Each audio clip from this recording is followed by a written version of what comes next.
Primero, antes que nada, muchas gracias por acompañarnos en este esfuerzo. Espero que esto se concrete con mayor frecuencia, que esto termine convirtiéndose en una red de comunicación, como ya la hemos logrado a través de otros medios. Yesid es docente nuestro acá en UCES, así que esta comunicación es una comunicación que a nosotros nos fortalece mucho desde la especialización en prospectiva estratégica.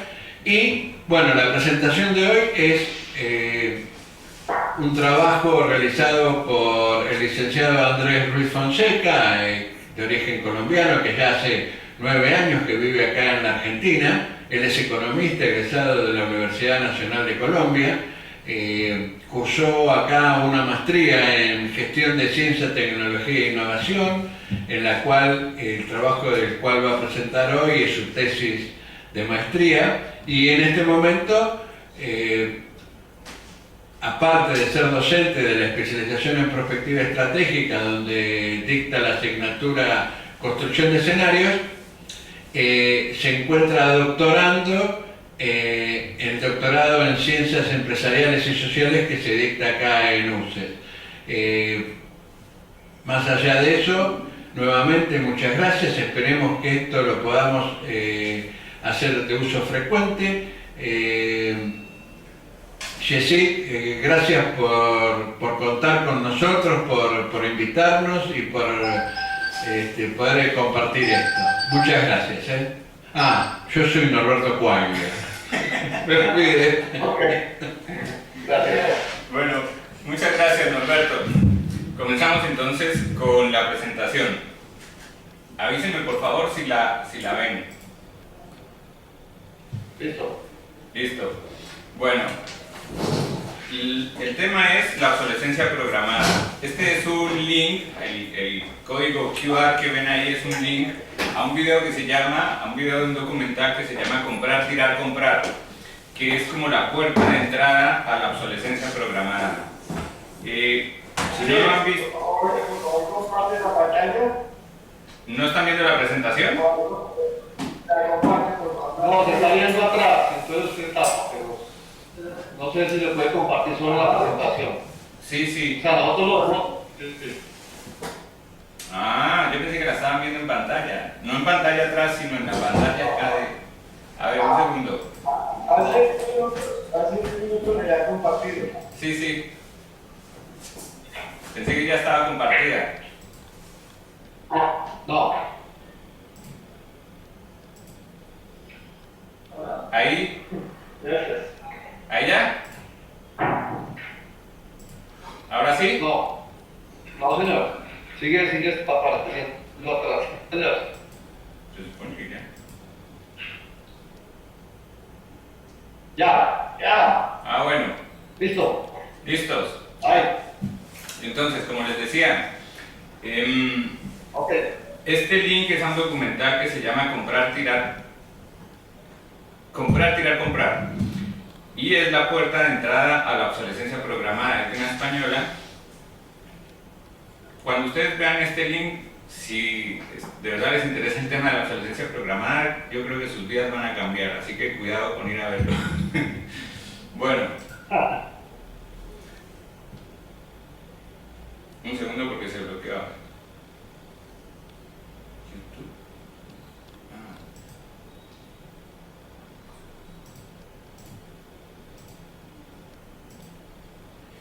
¿Qué es la obsolescencia programada? Comencemos primero con la parte de obsolescencia y después vemos lo de programada. La obsolescencia, según diversas definiciones que hay del diccionario de la Real Academia de la Lengua y todo, es la cualidad de algo que está cayendo en desuso o que es inadecuado a las circunstancias, modas o necesidades actuales.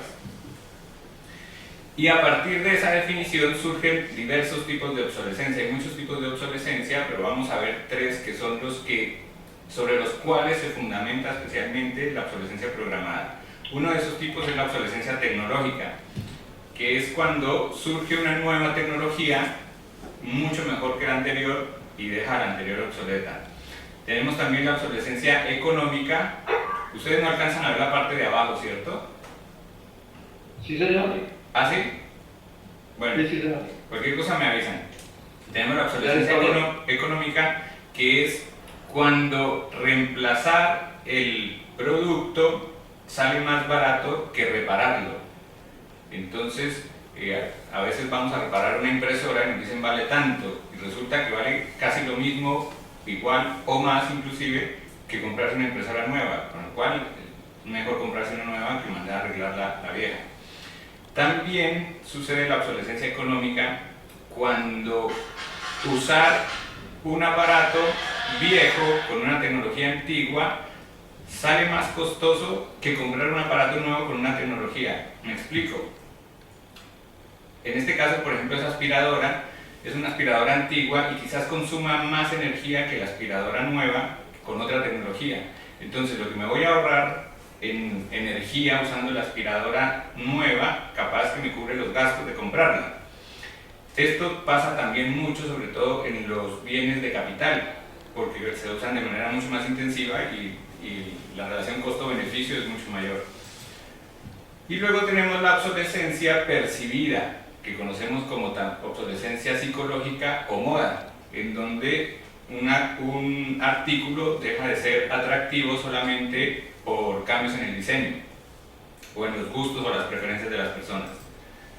A partir de ahí, la obsolescencia programada, esta es una definición de Tim Cooper, que es una de las personas que más ha estudiado este tema, dice: es el resultado de una decisión deliberada de los proveedores de que un producto ya no debería ser funcional o deseable después de un periodo determinado.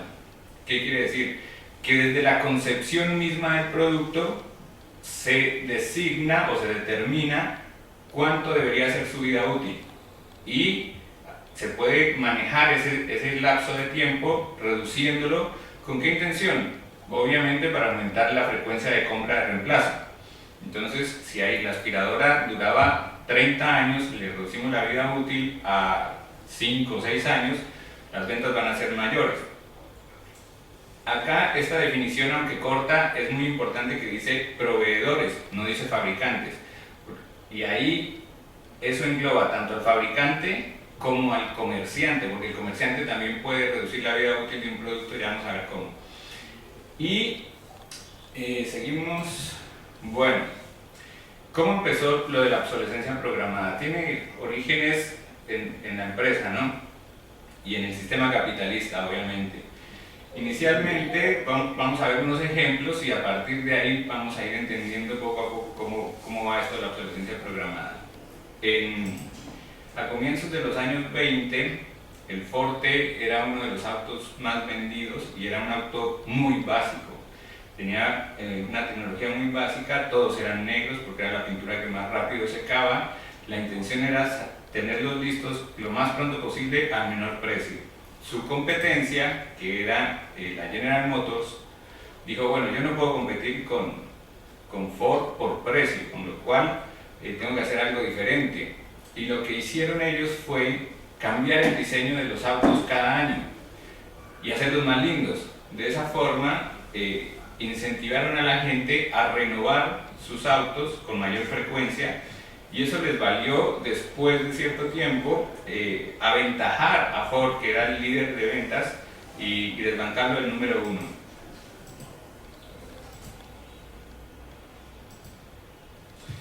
Esta es una bombilla, acá en Argentina las conocemos como lámparas o focos. Es una bombilla incandescente que está encendida en una estación de bomberos en California, y está encendida desde 1901. Desde entonces no se ha fundido. Como no se ha fundido, la están monitoreando con cámaras web y han tenido que cambiar 3 veces la cámara y la bombilla sigue intacta. Es obvio que se pueden hacer bombillas que duren muchísimo tiempo, pero ¿qué pasó? En 1924 los principales fabricantes de este tipo de bombillas se unieron en una empresa que se llamaba Phibus, era una empresa suiza, y que después se conoció como el cartel Phibus, en el cual estas empresas decidieron reducir la vida útil de este artículo a 1000 horas.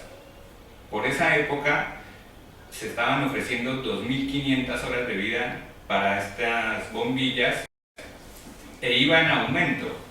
cada vez salían bombillas nuevas que duraban más.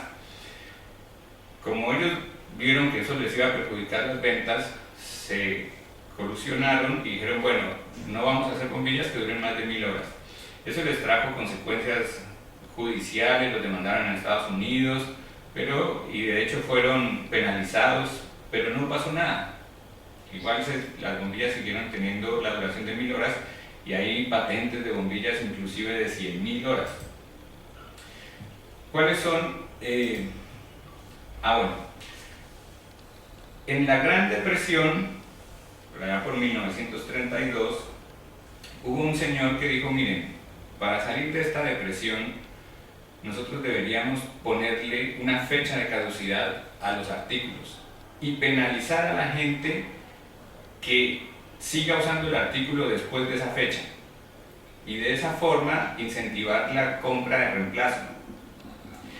¿Por qué? Porque en medio de la crisis, y esta es la que está acá a la izquierda, es la opinión de un banquero, decía, mire, esta es una crisis estúpida porque la gente está pasando hambre y está sufriendo necesidades, pero todas las fábricas y todos los comercios están repletos.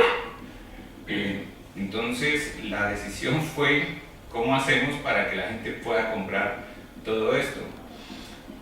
La ley del señor, se llama Bernard London, no fue implementada, sin embargo sí generó mucha repercusión. Por otra parte, en 1936, este economista que todos conocemos propuso que bueno, era mejor poner a la gente a abrir y tapar huecos siempre y cuando se les diera un ingreso con el cual pudieran ir a comprar y de esa forma reactivar la economía y generar un círculo virtuoso en donde esas compras incentivaban la toma de empleo y había más gente que iba a tener ingresos, y etcétera, etcétera. Entonces, la idea caló en las diferentes empresas que empezaron a ver cómo reducir la vida útil de sus artículos. En 1935 la empresa DuPont creó el nylon y en 1940 salieron por primera vez unas medias irrompibles. Eran tan buenas que se podía remolcar un auto con estas medias. Se usaban también cuando un auto se le rompía la correa de repartición. Era muy conocido utilizar unas medias. Yo lo usé una vez. ¿Tú, Yesid? No, Gabriel. Bueno, para remolcar. En un Renault 6 me tocó hacerlo como en el año 91. ¿Remolcaste un auto con unas medias veladas? No, la correa. Bueno, no estoy diciendo mentiras, ¿sabes? Pero se me parece. Sí, era muy conocido. De hecho, los que tenemos cierta edad sabemos que era muy conocida ese recurso, en caso de que se rompiera la correa de repartición. Bueno, el caso fue que obviamente la empresa se dio cuenta que si seguía vendiendo esas medias después no iba a tener clientes, porque si duraban eternamente no iban a volver a comprar. Así que este es un caso curioso porque generó I+D no para mejorar un producto, sino para desmejorarlo. Los ingenieros tuvieron que hacer investigación y ver qué era lo que hacía que el nylon durara tanto, y así descubrieron que era la protección a los rayos ultravioleta principalmente, y a partir de ahí le quitaron la protección, las medias se volvieron más frágiles y bueno, ya sabemos el resto. Esta es una pareja de personas de la tercera edad en el Reino Unido que compró sus electrodomésticos en el 56. Y en el 2017 ellos se iban a mudar a un departamento más chico porque ya no necesitaban la casa grande que tenían, así que pusieron en venta sus artículos. Obvio, cuando la gente se dio cuenta que eran del 56 se viralizó, y es una muestra de que antes los electrodomésticos estaban hechos para durar, no como ahora. Entonces tenemos que, a partir de ahí, esto se propagó a diferentes industrias, a diferentes artículos. Tenemos impresoras, teléfonos celulares, computadoras, lavarropas, televisores, inclusive máquinas de afeitar, y está aplicada en la mayoría de bienes durables, duraderos. Se supone que son bienes durables, pero no. están hechos para no durar. Este es un video de una organización que se llama OCO, es una organización española de defensa del consumidor. Lo voy a poner, no sé si ustedes allá lo vayan a escuchar, por favor díganme si escuchan.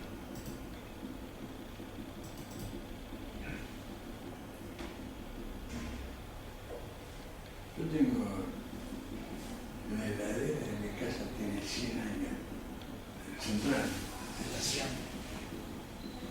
Ahora se rompió el motor de abajo.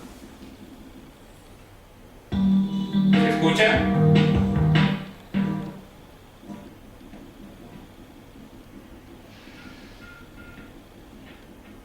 Una directiva europea sobre ecodiseño de aspiradores obliga a partir de este año que la vida útil mínima del motor sea de 500 horas, algo que no todos los fabricantes cumplen. Queremos saber por qué y de qué depende que un aspirador dure más que otro. Para saber la respuesta, varias organizaciones de consumidores europeas hemos realizado un estudio en un laboratorio internacional especializado en pruebas de durabilidad, sometiendo a 40 modelos de aspiradores Trineo nuevos a diferentes pruebas de resistencia. Todo el proceso se ejecutó, monitorizó y documentó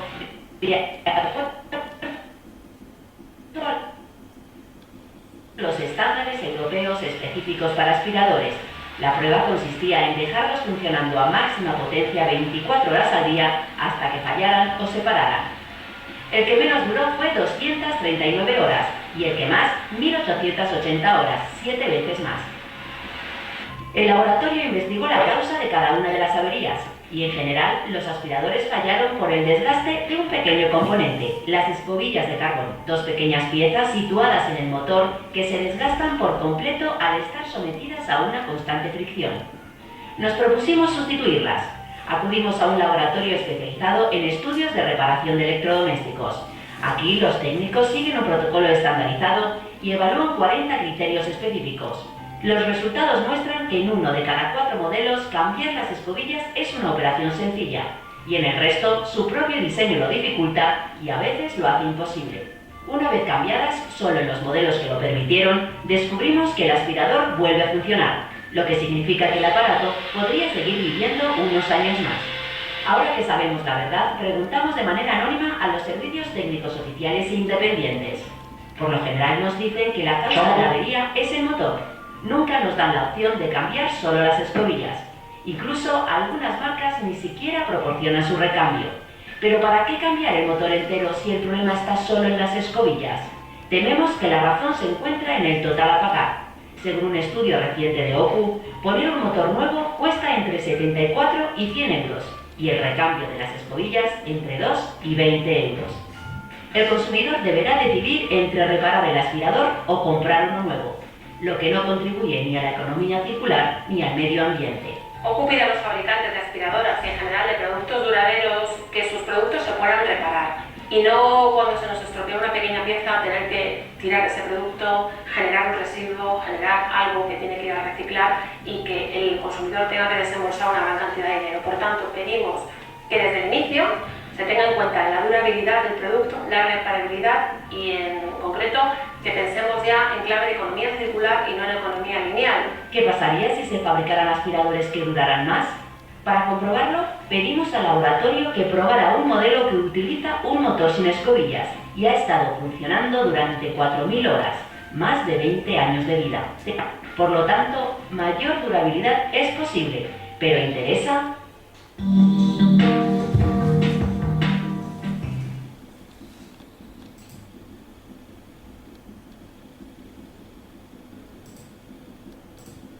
Hola, hola. Live streaming is on. Hola. ¿Me escuchan?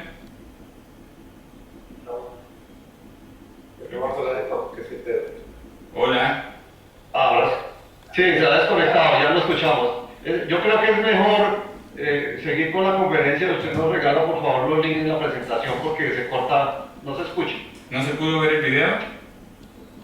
No, se veía ahí, pero no se escuchaba absolutamente nada. Qué lástima. Bueno, acá les cuento un poco el video. Es una prueba que se hizo con 40 aspiradoras y las prendieron y las dejaron funcionando. Las que menos funcionaron por 239 horas y las que más 1880 horas. Una diferencia de 7,86 veces. Y el promedio fue de 1059 horas.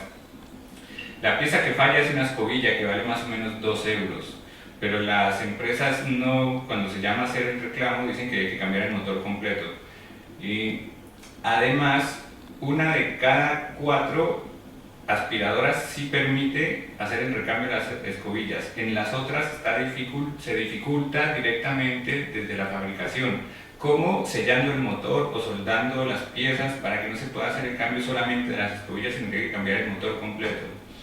Entonces, al hacer el cálculo de cuántas veces se ha reducido la vida útil del motor de la aspiradora, ellos pusieron una aspiradora que incluso funciona sin escobillas y lleva 4000 horas funcionando hasta el momento que hicieron el video y no se había dañado, pero digamos que duró 4000, y si lo dividimos entre el promedio que duraron las otras, que era 1059, tenemos que se ha reducido aproximadamente en 4 veces la vida útil de las aspiradoras, lo que significa que se ha tenido que producir 4 veces más aspiradoras. Así que eso genera muchos problemas, dentro de los cuales está el uso de los recursos. No vamos a consumir la misma cantidad de recursos. Disculpe, Andrés. Sí. Dime. Disculpe, es que después de que volví a entrar, quedamos sin la presentación otra vez. O sea, ahorita que volví a entrar, quedamos sin la presentación. Está atrás otra vez. Bueno. Para que por favor se conecte. A ver.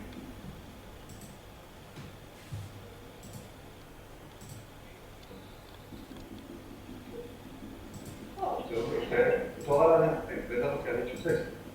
Hola, hola. Por el tiempo, sin que... Ahí ya la estoy compartiendo. ¿Me confirmas, por favor? Sí. ¿Listo? Sí, ya listo. Bueno, entonces Listo. les decía que no es lo mismo los recursos que se consumen fabricando 1000 aspiradoras que 4000 aspiradoras. Si esto se lo multiplicamos a los televisores, a las máquinas de afeitar, a las impresoras, a toda la cantidad de artículos que tiene obsolescencia programada, nos damos cuenta que estamos devastando el planeta innecesariamente. Otro problema es la basura. Se genera muchísima, pero muchísima basura. Imagínense que estamos en las solas aspiradoras 4 veces más basura de la que se podría generar, se podría reducir a 1/4 la basura. En general, los estudios dicen que en un promedio se ha reducido 5 veces la vida útil de los aparatos, haciendo un promedio entre los diferentes electrodomésticos, entre los artículos electrónicos, entre los automóviles, etcétera, etcétera.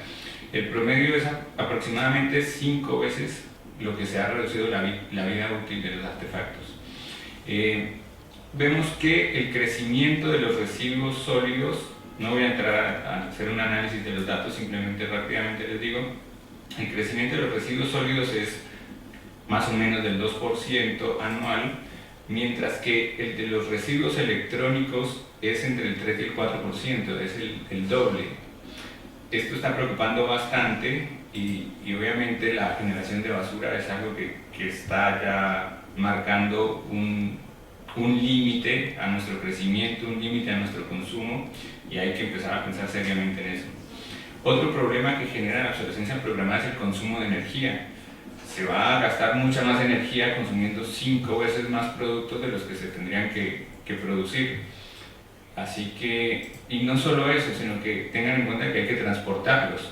Y no hay que transportar solamente el producto, sino hay que transportar los materiales, luego hay que transportar las piezas, porque un producto generalmente no se hace completamente en el mismo lugar, sino que las piezas vienen de diferentes partes del mundo y se ensamblan.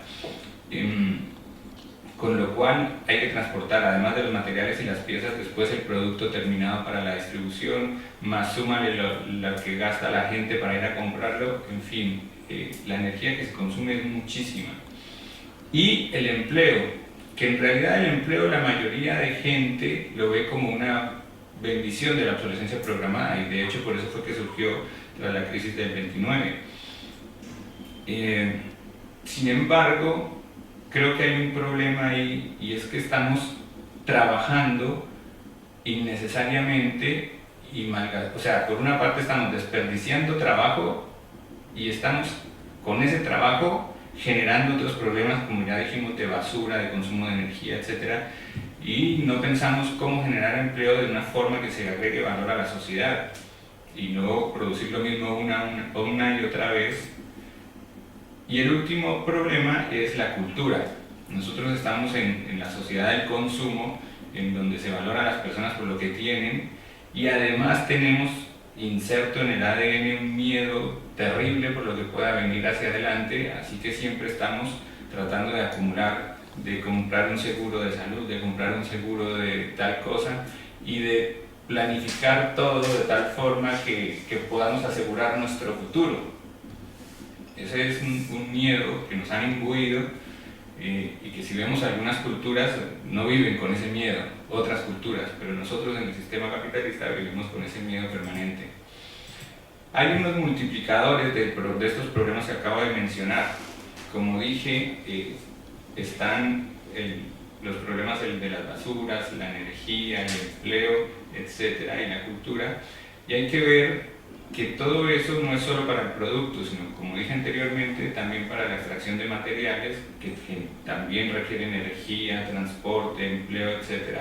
Para la producción de las partes y para el packaging, que tampoco es menor.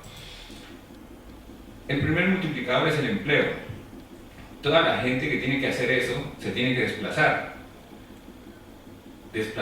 Tenemos que desplazar entre 4 y 5 veces más personas, o entre 4 y 5 veces una persona se tiene que desplazar más para producir muchas cosas que, si fueran hechas de buena calidad, no habría que producirlas tanto. Se podría haber reducido la jornada laboral, por ejemplo, pero lo único que se pensó fue, bueno, démosle recursos a la gente para que compre todo lo que se produzca.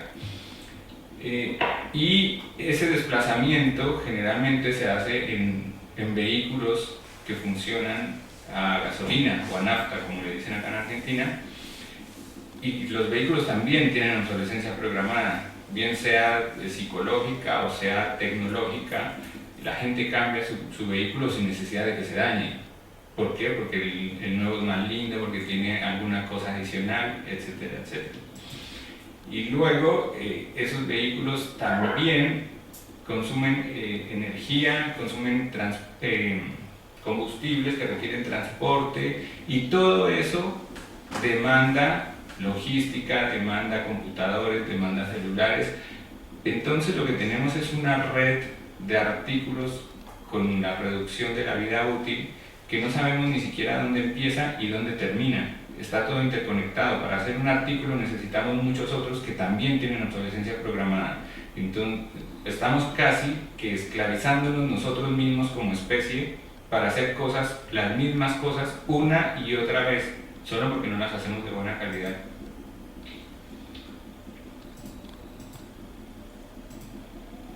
El estudio de la tesis para la maestría yo lo fundamenté, o lo centré mejor, en los iPhone de Apple, y hay determinados actores principales, digamos protagonistas, que participan en esta problemática. Están los fabricantes, a los que obviamente les conviene reducir la vida útil de los iPhone porque son más ventas.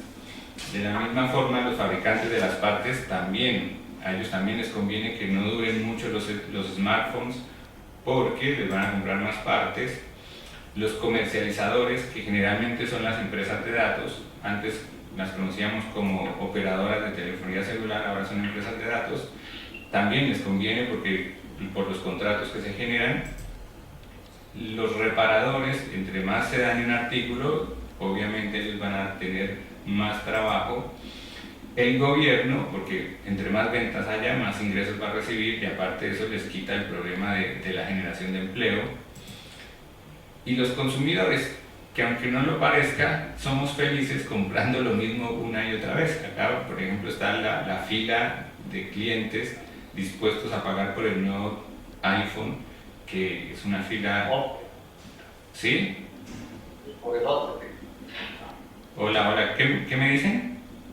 No, que con el iPhone 11 que está saliendo ya. Ah, sí, sí. Cada uno de los iPhone ha generado enormes colas en las tiendas. Entonces, el problema también es cultural nuestro. Y bueno, como dije, hay muchos otros actores que participan que se ven beneficiados, como por ejemplo los programadores. El iPhone requiere mucha programación, tanto del sistema operativo como de las aplicaciones, el transporte, el consumo de energía, incluso hasta el vigilante de los centros comerciales se ve beneficiado con la obsolescencia programada porque obtiene ahí su empleo. El único que no se ve beneficiado es este globito en el cual vivimos, que se llama Tierra, o lo llamamos Tierra, y que es nuestra casa, que no lo hemos escuchado. Esta es la tipología de la obsolescencia programada. Hay obsolescencia programada en el producto, hay obsolescencia programada por gestión de la innovación y hay obsolescencia programada en la mente del consumidor. No significa que una empresa utilice una u otra. Generalmente se usa una combinación de los diferentes tipos de implementar la obsolescencia programada. Cuando es en el producto, puede ser en el hardware o en el software, y cuando es por gestión de la innovación, puede ser por innovación en el producto mismo, por innovación en la plataforma en la que funciona el producto, o por innovación en los productos complementarios que hacen que el producto funcione mejor. Vamos a ver un ejemplo rápidamente de cada uno de estos tipos. La obsolescencia programada en la tecnología del producto, en el hardware. En el caso de los iPhone, el principal problema es la batería. La batería viene inserta en el teléfono y no es modular, es muy difícil de hacer el recambio, así que mucha gente cambia su iPhone cuando se le acaba la batería. Acá vemos que la batería de ningún iPhone es modular, es decir, no es fácil desmontarla y cambiarla como en otros teléfonos. El número de pasos necesarios ha ido en aumento, el número de pasos para cambiar la batería. Estos datos, no sé si ustedes alcancen a ver abajo, pero son de una página de internet que se llama iFixit, que tiene manuales de reparación para muchísimos artículos y está construida por gente que se dedica a esto precisamente, y ellos hacen los manuales. En el manual incluyen el número de pasos, las herramientas que se requieren y toda esta información que les estoy mostrando acá. El número de herramientas también ha ido en aumento, e inclusive para los iPhones se requieren herramientas específicas de la marca, solo para cambiar la batería. Vemos también en el Samsung Galaxy S, que es la gama de celulares que compite con los iPhone, porque va enfocada al estrato alto, en donde inicialmente la batería sí era modular, pero a partir del Galaxy S6 ya no. Ahí vemos que hay una colusión entre las dos empresas, y es algo que parecería ilógico a primera vista, porque uno dice, bueno, pero si el otro me la pone más fácil, prefiero comprar que me lo hace más fácil cambiarle la batería. Pero no, el hecho de que sea un artículo de gama alta también influye en la obsolescencia programada. Inicialmente el número de pasos era de un promedio de 2. Ahí está 2, y los que dicen inexistente es porque es tan fácil que nadie se animó a hacer un manual para decir, mire, destápelo, saque la batería, póngale la otra y vuelve a tápelo. Es lo más sencillo que hay. A partir del Galaxy S6 sí ya empieza a aumentar el número de pasos, la batería ya no es modular, el tiempo requerido empieza a aumentar, las herramientas también, y entonces vemos cómo las empresas se las ingenian para que el usuario tome más fácil la decisión de reemplazar que de reparar. ¿Con qué es la batería? No te escucho. Pensaba que es la batería modular, la que trae los Samsung. ¿Sigo? Sigue por favor. Sí. Bueno, ahora, también cuando la obsolescencia programada se programa dentro del artículo en sí, se puede programar en el software. En el caso de los iPhone, la salida del último, penúltimo, ya no recuerdo, creo que del penúltimo sistema operativo, hizo que los iPhone 6S y 7, 6, 6S, 7 y 7S se ralentizaran muchísimo, y esto no solo era porque el sistema operativo pesaba mucho más y los iPhone no tuvieran la capacidad de procesamiento, los iPhone antiguos no tuvieran la capacidad de procesamiento, sino porque deliberadamente el código del sistema operativo tenía unas órdenes específicas para hacer más lentos estos celulares, de tal forma que la persona pensase, bueno, mi teléfono ya está muy viejo, está muy lento, tengo que cambiarlo. Pero lo que no sabía era que su teléfono estaba bien. Lo que pasó fue que al actualizar al sistema operativo nuevo se volvió lento porque así lo quisieron los que programaron el sistema operativo. Entonces, de esa forma también se puede reducir la vida útil de un producto a través del software. Esto le valió a Apple muchas demandas. En Estados Unidos vemos, por ejemplo, en Nueva York, en California, en Missouri, en Ohio, en Mississippi, en Illinois, en fin, esta es apenas una muestra. Y no solo en Estados Unidos, sino también a nivel mundial, en Canadá, en Estados Unidos, en Francia, en Italia, Corea, Israel, Brasil, Rusia. Bueno, eso fue a nivel mundial que llovieron demandas contra Apple, y la que dio frutos fue en Italia, donde fueron multadas con $10 millones y $5 millones Apple y Samsung respectivamente por la práctica de la obsolescencia programada. Luego tenemos la obsolescencia programada por gestión de la innovación. Si recuerdan, en esta había como 3 opciones también, que eran gestión de la innovación en el mismo producto, que yo le he puesto el nombre gota a gota por estos préstamos gota a gota que hay que ir pagando lentamente y se va pagando poco a poco y van desgastando. Asimismo, la gestión de la innovación puede ir incorporándose en el artículo muy lentamente con versiones sucesivas del mismo artículo para incitar a la gente a comprar una nueva versión por la innovación. Esa es una. La otra es,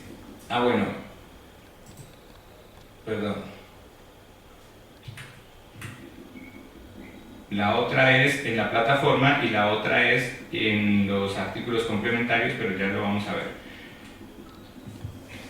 El Brasil, en esta que estamos viendo de la innovación gota a gota, demandó a Apple por el iPad 3 y el iPad 4, el iPad 4 lo sacó 6 meses después y le dijo, bueno, pero usted ¿por qué no puso esas innovaciones del iPad 4 también en el iPad 3 de una vez? No es que 6 meses después me saca otra con unas innovaciones y a los 6 meses me saca otra con otras innovaciones, y lo que se supone es que esas innovaciones ya estaban en la reserva, digamos, con el banco de innovaciones de Apple, pero no las pone todas en un solo artículo, sino que las va dosificando en diferentes versiones para incentivar la compra de nuevas versiones. También por gestión de la innovación en la plataforma en la cual funciona el producto, acá vemos que el mismo sistema operativo va cambiando año a año y de esa forma también incentiva la recompra de nuevos productos, porque hay características que no funcionan quizás en los iPhone más antiguos, entonces requiere que la gente actualice su celular. Y en los productos complementarios, por ejemplo, a través de las aplicaciones, es muy conocido que las aplicaciones para Android pesan mucho menos que las aplicaciones para el sistema operativo de los iPhone. No se sabe por qué. De hecho,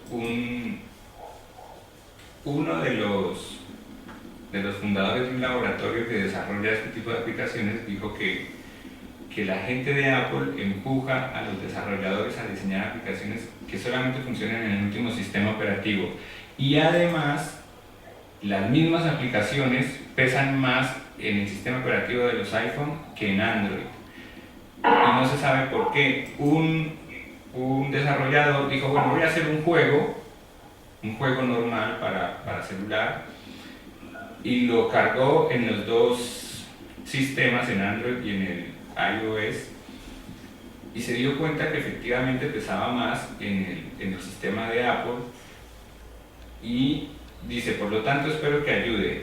Las imágenes y los datos no parecen ser el problema, dependiendo de los tamaños de pantalla y de todo eso, de las diferentes características de los celulares, los desarrolladores tienen que insertar gráficos de determinados tamaños, y se pensaba que era eso lo que hacía que pesaran más los software o las aplicaciones para Apple, pero resulta que no, que eso no es. Y dice, la creación de código genera una salida de plataforma múltiple en un binario, lotes de código adicional. Por cierto, no sé por qué Apple hace esto, parece extraño. Esto todavía no se sabe por qué al cargar el código para los iPhone pesan mucho más las aplicaciones. Y la otra es en el último tipo de tipología de obsolescencia programada, es la programada en la mente del consumidor, principalmente a través de campañas de marketing. La imagen que ven ahí a la derecha de Yahoo es una campaña de marketing implementada por una empresa de datos austriaca que solamente a través del marketing hizo que la gente cambiara o reemplazara su celular cada año en vez de cada 2 años. Y hay estudios sobre esa campaña que repercutieron mucho en la frecuencia de cambio de los celulares. Entonces, ese es otro tipo de generar obsolescencia en los artículos, o mejor dicho, de hacerlo ver como que ya no es atractivo. Las soluciones planteadas, ¿cuáles son? La normatividad. Hay muchos países que tienen normatividad y si no, están generando normatividad, pero lo que pasa es que por un lado los consumidores no la conocen, no se hacen las respectivas demandas, y en el caso, por ejemplo, de las demandas que le han hecho a Apple, muchas se han resuelto con bonos de la marca para ir a comprar otros productos de esa misma marca. Entonces, los demandantes se van felices con su bono para ir a comprar algo que estaban demandando por obsolescencia programada. Da risa, pero así es. Otra solución planteada viene de parte de la sociedad civil, con diversos movimientos, organizaciones y certificaciones. El Club de los Reparadores es un club que funcionó inicialmente acá en Argentina, pero ya hay en varios países de Latinoamérica, y consiste en un grupo de personas, reparadores, que se reúnen cada cierto tiempo, generan un evento, lo promocionan por redes sociales, y la idea es que uno puede llevar sus artículos para reparar allá y se los reparan totalmente gratis. El mayor impacto no es tanto en la cantidad de artículos que se reparan, porque yo he ido a varias de estas reuniones, no son muchos los artículos que se reparan, pero sí en la parte cultural. Está generando gran cambio en la mente de las personas y eso es básico. Está también la larga esencia, que ya es más en la parte europea, y el Repair Café, que surgió en el Reino Unido y tiene más o menos la misma filosofía. También de parte de la sociedad civil ha habido movimientos y certificaciones, como el movimiento sin obsolescencia programada, contra la obsolescencia programada en Francia, una certificación de innovación sostenible sin obsolescencia programada, y como vimos el video es de OCU, que es una organización española de defensa del consumidor y se dedica justamente a defender al consumidor contra la obsolescencia programada. Otras soluciones planteadas vienen de parte de los comerciantes. En el caso de Movistar, que es la empresa de datos que comercializa los smartphones, bien sean de cualquier marca, de Apple, Samsung, ellos tienen un sello que se llama EcoRating, que surgió en el 2012 y a partir de ahí lo han implementado otros países. Y se fundamenta en diversos criterios que se pueden ver ahí, que tienen que ver con cuánto dura, si se puede reparar o no, cuánto dura la batería, que las materias primas se puedan reciclar fácilmente, Bueno, ahí ustedes pueden ver los criterios y a partir de esos criterios generan o no generan un sello en los diferentes teléfonos celulares. Luego hay ya planteadas unas soluciones conjuntas que tienen que ver con diversos actores de la sociedad, como la economía circular, que su principal planteamiento es un eslogan que dice "de la cuna a la cuna". Es como decir que los materiales tienen que, después de morir el artículo, servir nuevamente para la fabricación de nuevos artículos, al igual que los materiales los biomateriales en la naturaleza nacen, crecen, mueren, y cuando mueren sirven de abono para nuevos árboles o para nuevas plantas, etc. La filosofía es más o menos esa, igualar ese ciclo natural en los biomateriales al ciclo artificial de los materiales para producir los artefactos. Otra solución es la servitización, en donde ya, por ejemplo, Rolls-Royce ya no vende los motores, sino que los alquila.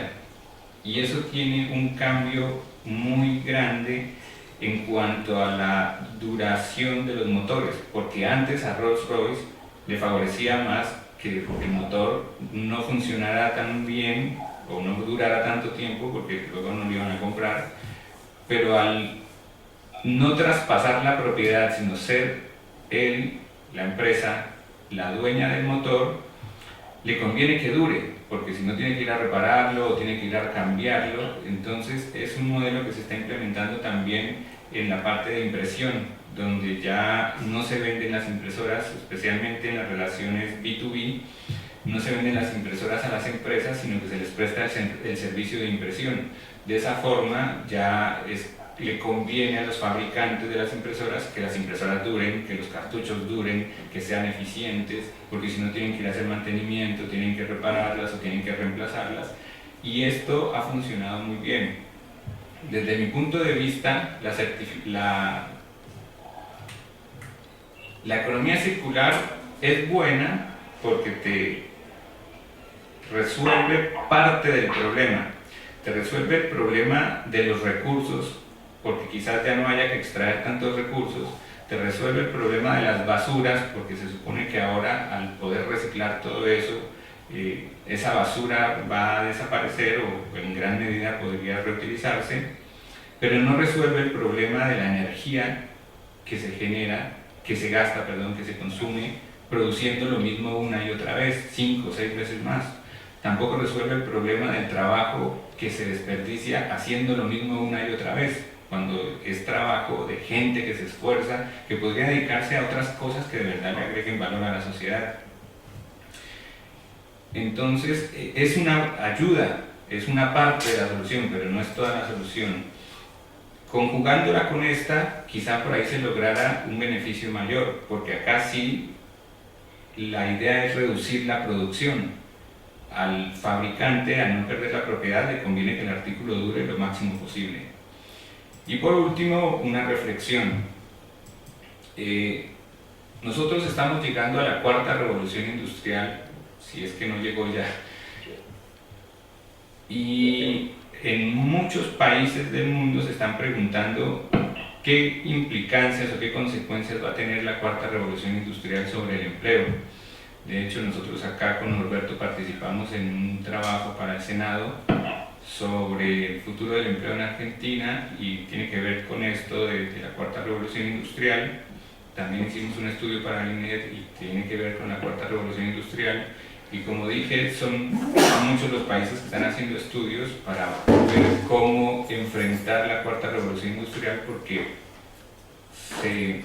hay diversas teorías. Una teoría dice que va a generar mucho desempleo porque las máquinas van a reemplazar a los humanos.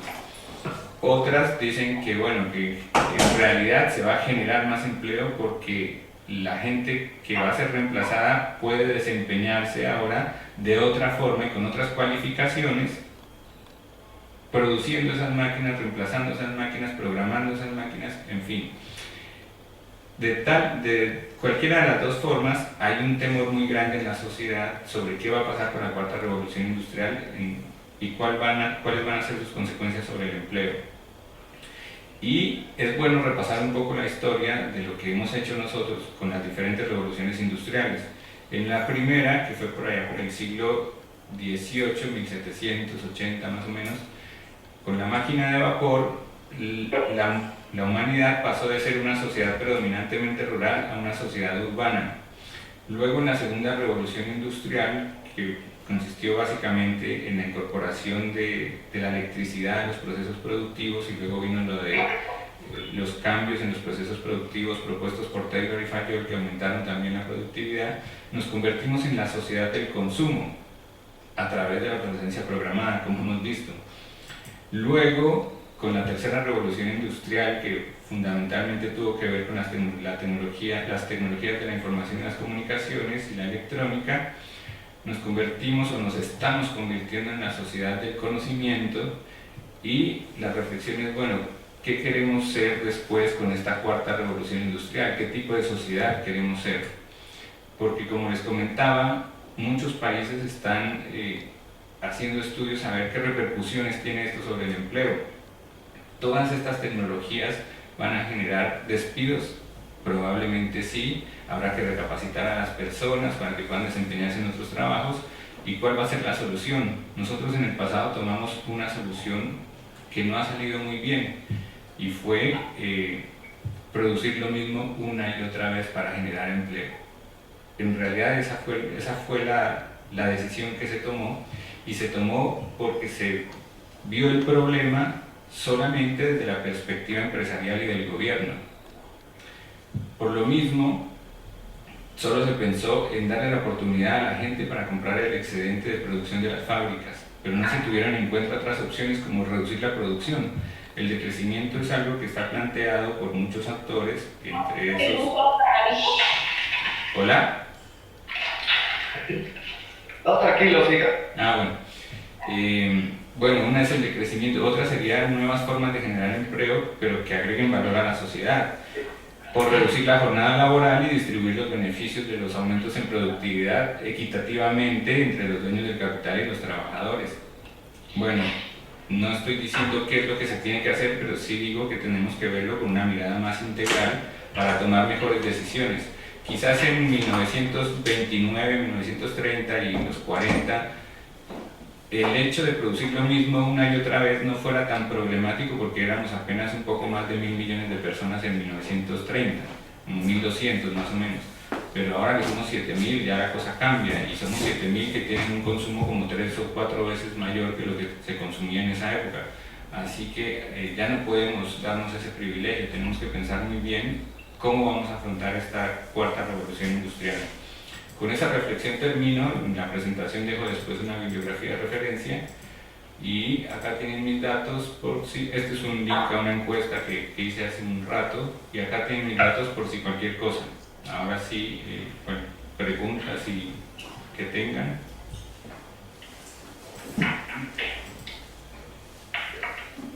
Bueno, Fernando. Entonces pasamos a la segunda fase, que es la de preguntas. Entonces, alguien que quiera formular preguntas, indica su nombre y la pregunta. Andrés, ¿cómo está? Con Gabriel Méndez. ¿Qué tal, Gabriel?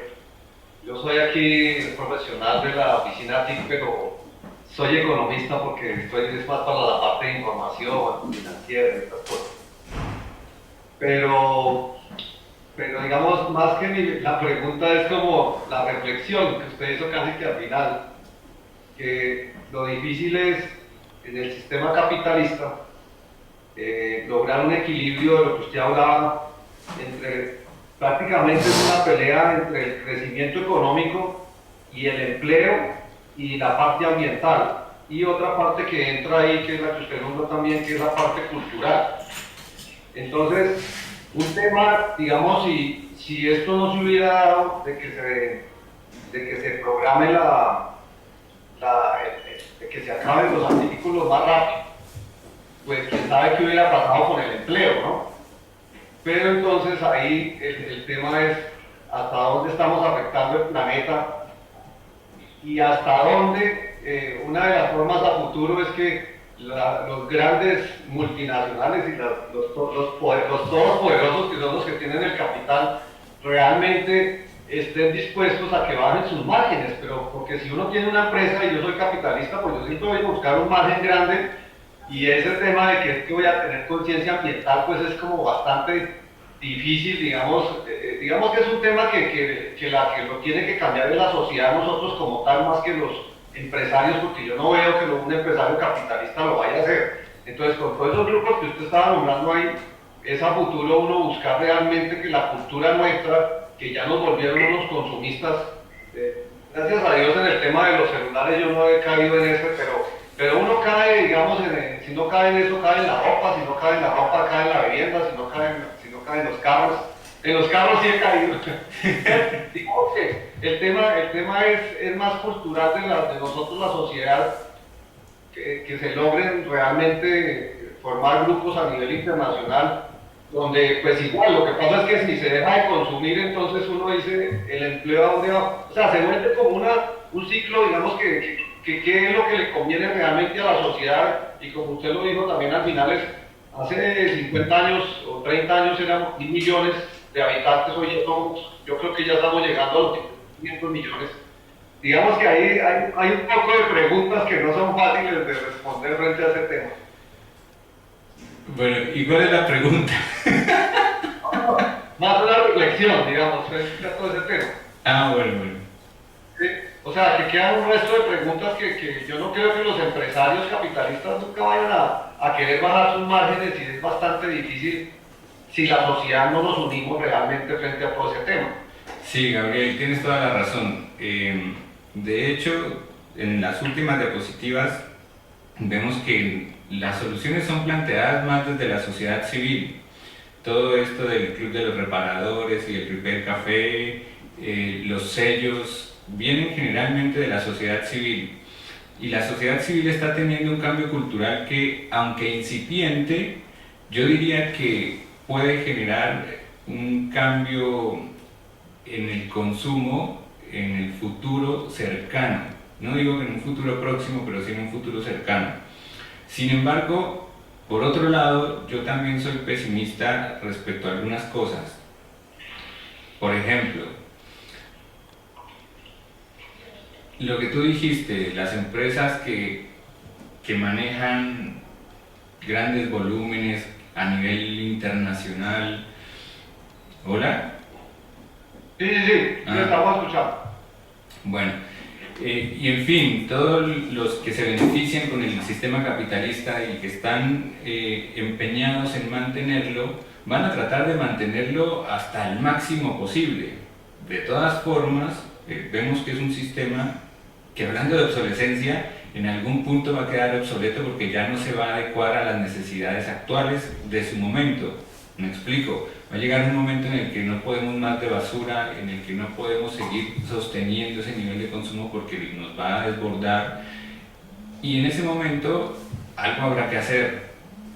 Ahí, precisamente por eso están surgiendo nuevas propuestas como el de crecimiento. El de crecimiento es una propuesta hecha por un francés que ahora no recuerdo el nombre, pero que está teniendo gran repercusión. Y la verdad, yo soy un poco pesimista acá a este respecto, porque generalmente los cambios de sistema de organización socioeconómica han venido de forma brusca, no han venido paulatinamente, decir, bueno, vamos a hacer una transición, sino que han venido de forma brusca a través de guerra. Entonces, yo creo, desde mi punto de vista, una de las posibilidades es que cuando primero van a tratar de mantener el capitalismo hasta el máximo e ir preparándose para el nuevo sistema que quieran proponer ellos, y después van a generar un cambio drástico. ¿Cómo? No sé, digamos, las guerras ahora no van a ser por bombas atómicas, pero te pongo un ejemplo. ¿Qué pasa si una ciudad le apaga la luz 3 días? Acá recientemente en Argentina tuvimos un apagón como de 4 o 5 horas, un apagón grande que abarcó Argentina, Uruguay, Chile y creo que algo de Bolivia. Y yo ya me estaba asustando, te cuento, porque justo la noche anterior el celular se me quedó con batería baja, se me descargó y ya no lo podía cargar. Pero cuando pase un día y tengas que ir a comprar algo y cuando la comida se te empiece a dañar en la heladera o en la nevera, Cuando pasen 2 días, ¿ves? Y ten en cuenta que pueden ser casas que requieran calefacción o aire acondicionado, dependiendo de la época del año. Cuando pasen 3 días y la gente se empiece a quedar sin comida y no haya comida tampoco en los supermercados, al 5.º día yo te garantizo que ya nos estamos matando. En ese entonces la gente que viva en el campo va a ser por ahí quizás la que tenga una mejor opción, pero los que estamos en las ciudades somos muy dependientes, demasiado dependientes. Y si nos quedamos sin energía más de 3 días, te cuento que empiezan a haber unos disturbios terribles y podría reducirse drásticamente la población humana a través de simplemente un apagón de luz. Así que fíjate que son muchas las herramientas por las cuales se puede generar ese cambio. Una, como dije, si el cambio lo generan solamente los líderes, desde mi punto de vista va a ser un cambio drástico y hasta perverso, diría yo. Si el cambio tratamos de generarlo desde la sociedad civil, no sé si nos dé el tiempo, ¿sí? Porque no es un cambio que se pueda dar de un día para otro. En nuestras mentes está tan arraigada la cultura del consumo que es difícil generar un cambio de este tipo. Sin embargo, si los gobiernos hicieran algo al respecto, sería más factible. Pero los gobiernos no lo van a hacer por sí mismos, porque a ellos les conviene que se venda y se venda y se venda, porque ganan por el IVA, porque se genera empleo, por muchísimas otras cosas que se benefician de la obsolescencia programada. Sin embargo, los gobiernos puede que respondan ante demandas y presiones de la sociedad civil, y las empresas puede que respondan también ante demandas y presiones de la sociedad civil. Entonces, si nosotros como personas nos encargamos de generar un cambio cultural entre nosotros, por ahí puede que haya una solución. ¿Sigue Oscar? Sí. Gracias.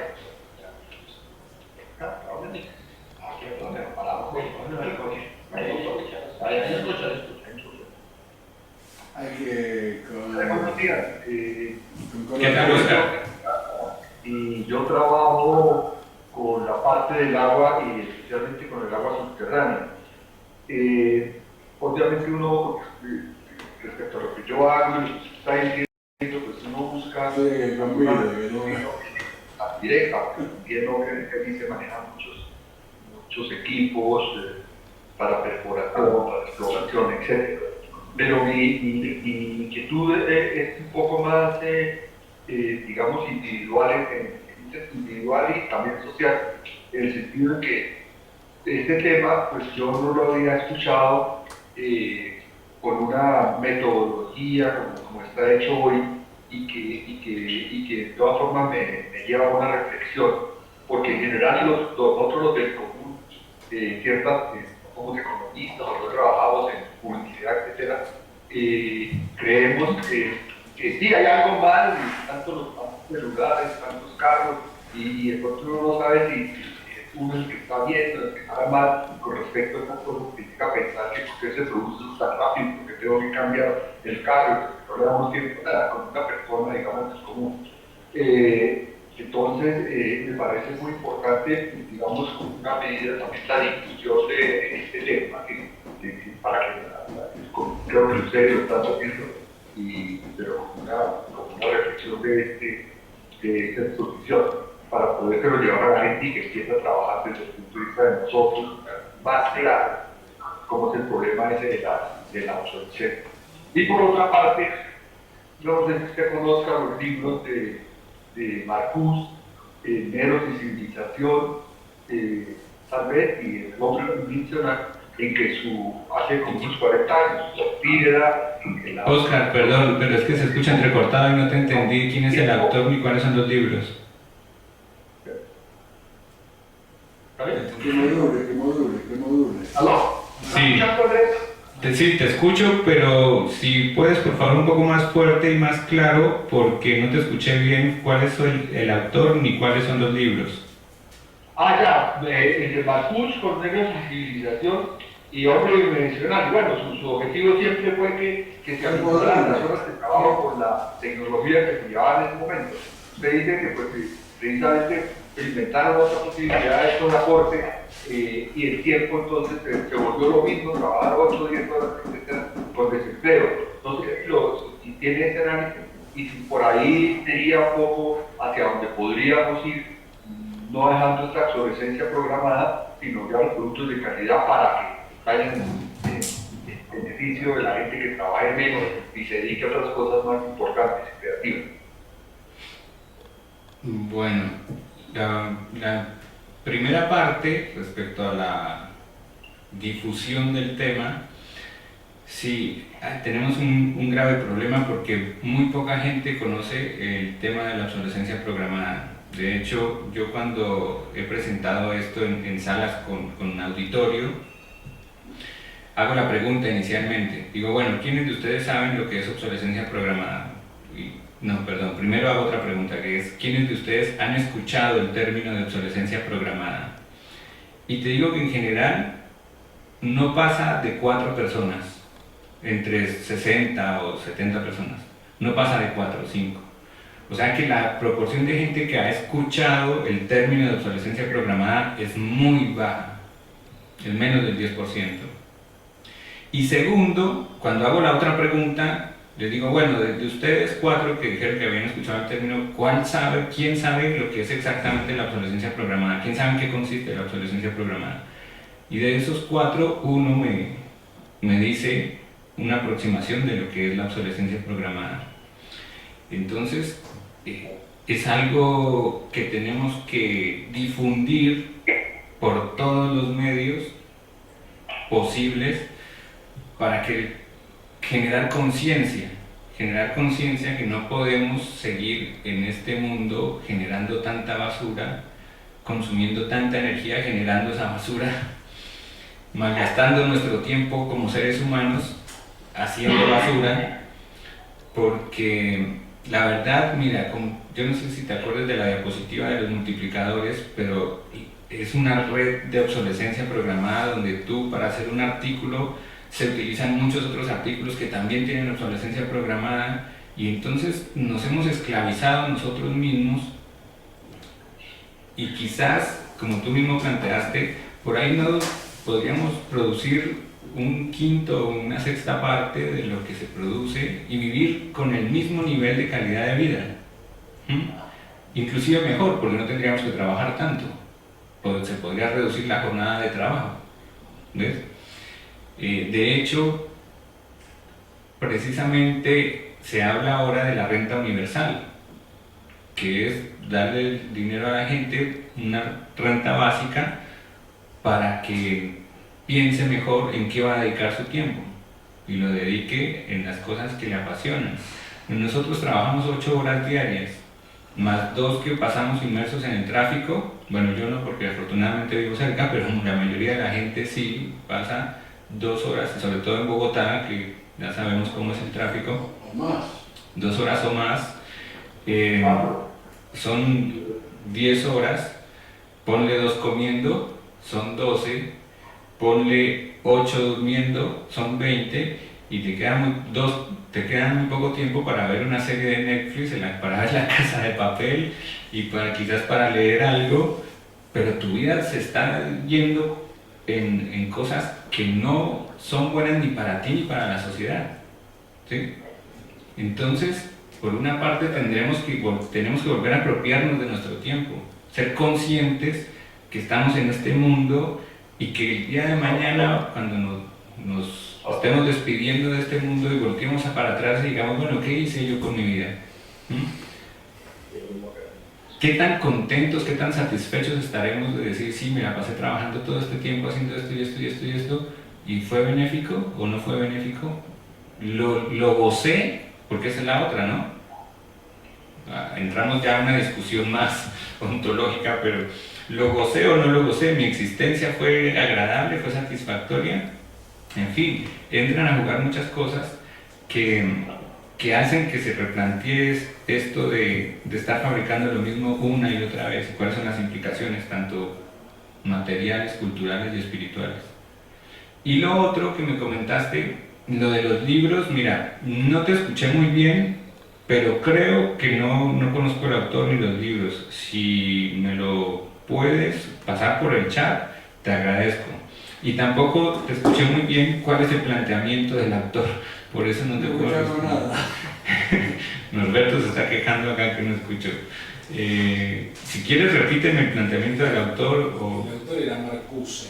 No, le van a enviar los links, los nombres del autor y más bien pues ahí por correo esto de habla. Bueno, Sí. Ok. no sé si hay alguna otra pregunta.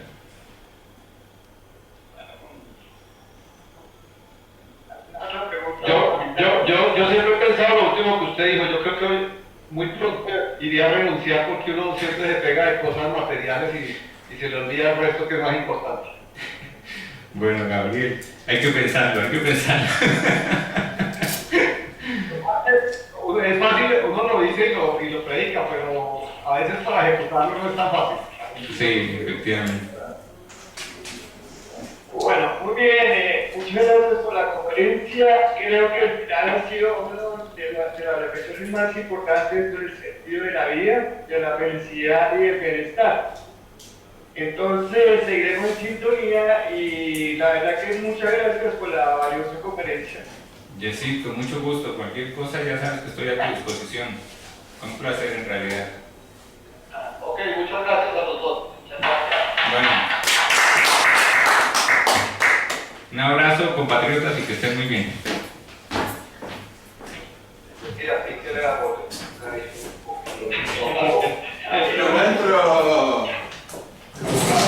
Entro en escena. Yesid, Sí, no sé si se cortó la transmisión. ¿Me escuchan? sí, señor, ¿me escuchamos? Bueno, tenemos que seguir intentando con este esquema y multiplicarlo a todos nuestros colegas y crear una verdadera red de información y de intercambio. Yo creo que esto ha sido, siempre enriquece y tenemos que sacar el mayor provecho de todos estos avances tecnológicos que se ponen a nuestra disposición. Yo creo que va a ir mejorando esto. Bueno, gracias por tu buena predisposición y gracias a ustedes. Bueno, muy amable, sí, me parece una idea muy valiosa, Norberto, y pues seguiremos entonces impulsándola a nivel de toda América Latina. Bueno, sí. Acá estamos haciendo un gran esfuerzo para crear una red federal de unidades de prospectiva e innovación. Vos sabés que acá en el Senado de la Nación se ha creado lo que es la Comisión del Futuro, ¿no? Eso, ahí en esa comisión, Andrés está trabajando en calidad de director del proceso metodológico que estamos llevando adelante. Y la idea, en realidad la idea es que esto podamos multiplicarlo y crear una red federal de unidades u observatorios de innovación y prospectiva. Perfecto. Más adelante, de pronto podríamos programar una charla sobre el tema de los resultados de la Comisión del Senado para la Visión del Futuro de Argentina. Bueno. ¿Cómo? Bueno, estemos en contacto y establezcamos comunicación. Estamos en contacto por WhatsApp, así que gracias por todo.